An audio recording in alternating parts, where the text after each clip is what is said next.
മീഡിയാടെക്കിൻ്റെ മീഡിയാടെക് Helio G91 എന്ന പുതിയൊരു processor ഇപ്പം അനൗൺസ് ചെയ്തിട്ടുണ്ട്. ഇത് മീഡിയാടെക്കിൻ്റെ പുതിയൊരു 4G പ്രോസസ്സറാണ്. ബഡ്ജറ്റ് സെഗ്മെൻറ്റിൽ വരുന്ന ഫോണുകൾക്കൊക്കെ പറ്റിയിട്ടുള്ള ഒരു പ്രോസസ്സറാണ്.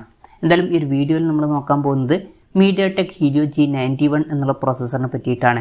വീഡിയോ തുടങ്ങുന്നതിന് മുമ്പ് പറയാനുള്ള ഒരു കാര്യം എന്താ വെച്ചാൽ, നിങ്ങൾ ടെക് വാർത്തകൾ ഫോളോ ചെയ്യാൻ താല്പര്യമുള്ളവരാണെന്നുണ്ടെങ്കിൽ നമ്മുടെ വാട്സപ്പ് ചാനലിലോ അല്ലാന്നുണ്ടെങ്കിൽ ടെലഗ്രാം ചാനലിലോ ജോയിൻ ചെയ്യാവുന്നതാണ്.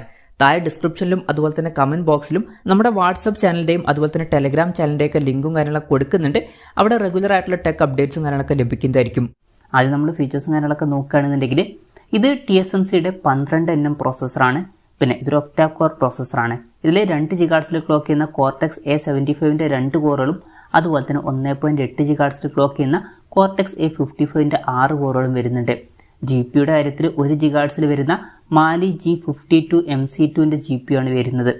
അപ്പം ബേസിക് ആയിട്ടുള്ള CPU യും GPU ആണ് ഇതിൽ വരുന്നത് എന്നൊക്കെ പറയാവുന്നതാണ്. അപ്പോൾ CPU യും GPU ഒക്കെ വെച്ച് നോക്കുകയാണെന്നുണ്ടെങ്കിൽ ഈ പ്രോസസ്സറുമായിട്ട് വരുന്ന ഫോണുകളുടെ വില 12,000 അല്ലാന്നുണ്ടെങ്കിൽ 10,000 രൂപയ്ക്ക് താഴെയൊക്കെ ആവുകയാണെന്നുണ്ടെങ്കിൽ നല്ലൊരു കാര്യമായിരിക്കും. പിന്നെ 1800 MHz ക്ലോക്ക് ചെയ്യുന്ന LPDDR4Xൻ്റെ റാമാണ് ഇതിൽ വരുന്നത്. eMMC 5.1 സ്റ്റോറേജ് ടൈപ്പും ഇതിൽ വരുന്നുണ്ട്. അപ്പോൾ എൻ്റെ ഒരു അഭിപ്രായത്തിൽ ഇപ്പം ലോഞ്ച് ചെയ്യുന്ന ഒരു പ്രോസസ്സറിലൊക്കെ അവർക്ക് അറ്റ്ലീസ്റ്റ് UFS 2.2 സ്റ്റോറേജ് ടൈപ്പെങ്കിലും കൊടുക്കായിരുന്നു. 10,000 രൂപയ്ക്ക് താഴെ വരുന്ന ചില പ്രോസസ്സറുകളിലൊക്കെ UFS 2.2 സ്റ്റോറേജ് ടൈപ്പ് സപ്പോർട്ട് ചെയ്യുന്നുണ്ട്. എന്നാൽ ഇതിൽ eMMC 5.1 സ്റ്റോറേജ് ടൈപ്പ് വരുന്നുള്ളൂ. ഇത് ബേസിക് ആയിട്ടുള്ള സ്റ്റോറേജ് ടൈപ്പാണ്. പിന്നെ ഇതിൽ 8 GB റാം വരെ സപ്പോർട്ട് ചെയ്യുന്നുണ്ട്. ഡിസ്പ്ലേയുടെ കാര്യത്തിൽ ഫുൾ HD റെസൊല്യൂഷൻ കാര്യങ്ങളൊക്കെ സപ്പോർട്ട് ചെയ്യുന്നുണ്ട്. 2520x1080 എന്ന റെസൊല്യൂഷൻ വരെ സപ്പോർട്ട് ചെയ്യുന്നുണ്ട്. പിന്നെ ഡിസ്പ്ലേയിൽ 90 Hz റിഫ്രഷ് റേറ്റ് വരെ സപ്പോർട്ട് ചെയ്യുന്നുണ്ട്. ക്യാമറയുടെ കാര്യത്തിൽ 108 MP ക്യാമറ സെൻസർ വരെ ഇതിൽ സപ്പോർട്ട് ചെയ്യുന്നതായിരിക്കും. അപ്പം പഴയ മീഡിയാടെക്കിൻ്റെ ഹീലിയോ G88 എന്ന പ്രോസസ്സറിൽ 64 MP ക്യാമറ വരെയായിരുന്നു സപ്പോർട്ട് ചെയ്തിട്ടുണ്ടായിരുന്നു. അപ്പം അതൊരു അപ്ഗ്രേഡ് ആണ് എന്ന് പറയാവുന്നതാണ്. ഡ്യുവൽ ക്യാമറ ആണെന്നുണ്ടെങ്കിൽ 16+16 MP ഡ്യുവൽ ക്യാമറ സെറ്റപ്പും സപ്പോർട്ട് ചെയ്യുന്നതായിരിക്കും. പിന്നെ 2K വീഡിയോ റെക്കോർഡിംഗ് കാര്യങ്ങളൊക്കെ ഇതിൽ സപ്പോർട്ട് ചെയ്യും. ഇതിൽ ബ്ലൂടൂത്ത് 5.0യുടെ സപ്പോർട്ട് വരെ വരുന്നുണ്ട്. പിന്നെ Wi-Fi 5ൻ്റെ സപ്പോർട്ടും ഇതിൽ കൊടുത്തിട്ടുണ്ട്. 5G സപ്പോർട്ടൊന്നുമില്ല, മാക്സിമം 4G സപ്പോർട്ടേ ഇതിൽ വരുന്നുള്ളൂ.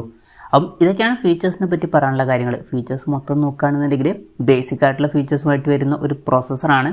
അപ്പോൾ ഈ ഫീച്ചേഴ്സൊക്കെ വെച്ച് നോക്കുമ്പോൾ ഈ പ്രോസസ്സറുമായിട്ട് വരുന്ന ഫോണുകൾ 12,000 അല്ലാന്നുണ്ടെങ്കിൽ 10,000 രൂപയ്ക്ക് താഴെയൊക്കെയായിട്ട് വന്നേക്കാം. ഒരു 9,000 10,000 രൂപ പ്രൈസ് റേഞ്ചിലൊക്കെ ആണെന്നുണ്ടെങ്കിൽ വലിയ തിരക്കേടില്ലാത്തൊരു പ്രൈസിംഗ് ആണ് എന്നൊക്കെ പറയാവുന്നതാണ്. ഇനി ഏതൊക്കെ ഫോണുകളിലായിരിക്കും ഈ ഒരു പ്രോസസ്സർ വരിക എന്ന് വെച്ചാൽ അതിനെ പറ്റിയിട്ടുള്ള കാര്യങ്ങളൊന്നും ഇപ്പം അറിയാൻ കഴിഞ്ഞിട്ടില്ല. എന്നാലും അടുത്ത് തന്നെ ഈ പ്രോസസ്സറുമായിട്ട് വരുന്ന ചില ബേസിക് ആയിട്ടുള്ള സ്മാർട്ട് ഫോൺസൊക്കെ ലോഞ്ച് ചെയ്തേക്കാം. എന്തായാലും മീഡിയാടെക്കിൻ്റെ ഹീലിയോ G91 എന്ന പുതിയൊരു പ്രോസസ്സർ ഇപ്പം അനൗൺസ് ചെയ്തിട്ടുണ്ട്. ഈ ഒരു പ്രോസസ്സറിനെ പറ്റിയിട്ടുള്ള നിങ്ങളുടെ അഭിപ്രായം ജസ്റ്റ് ഒന്ന് കമൻറ്റ് ചെയ്യുക. അതുപോലെ തന്നെ ഈ ഒരു പ്രോസസ്സറുമായിട്ട് വരുന്ന ഫോണുകൾ നിങ്ങൾ ഏത് പ്രൈസിങ്ങിലാണ് എക്സ്പെക്റ്റ് ചെയ്യുന്നത് എന്നുള്ള കാര്യം കൂടി ജസ്റ്റ് ഒന്ന് കമൻറ്റ് ചെയ്യുക.